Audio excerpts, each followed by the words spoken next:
മിച്ച് നാട്ടിലെത്തിക്കുമെന്ന Norka secretary K Vasuki ഇതിനായി പ്രത്യേക വിമാന സർവീസ് നടത്തും. DNA പരിശോധനയ്ക്ക് സമയമെടുക്കുമെന്നും ഫലം വരാൻ 2 ആഴ്ച സമയമെടുക്കുമെന്നും വി വാസുകി പറഞ്ഞു. അപ്പോൾ ഒന്നും കൂടി ഞങ്ങളുടെ മുഴുവൻ ഫോക്കസും മരിച്ചവരുടെ മൃതദേഹങ്ങൾ വീട്ടിലേക്ക് എത്തിക്കുക, കുടുംബത്തിന് എത്തിക്കുക എന്നതാണ് ഞങ്ങളുടെ പ്രധാന ഇപ്പോഴത്തെ ഫോക്കസ്. എല്ലാ പേപ്പർ വർക്കിൻ്റെ കാര്യങ്ങളും എല്ലാം തന്നെ എംബസിയോട് നമ്മൾ നിരന്തരം ബന്ധത്തിലാണ്. അവിടുത്തെ ഓഫീസേഴ്സും എംബസിയിലുള്ള ഓഫീസേഴ്സ് പോലും ഇപ്പോഴും ഹോസ്പിറ്റലിലാണ് അവർ നിൽക്കുന്നത്. മുഴുവൻ കാര്യങ്ങളും അവരും വളരെ തിരക്കിലാണ്.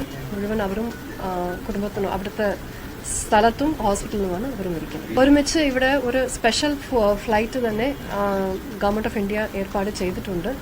അപ്പോൾ അത് എത്രയും വേഗം കേരളത്തിൽ എത്തിക്കണമെന്നാണ് ഞങ്ങളുടെ ശ്രമമുള്ളത്.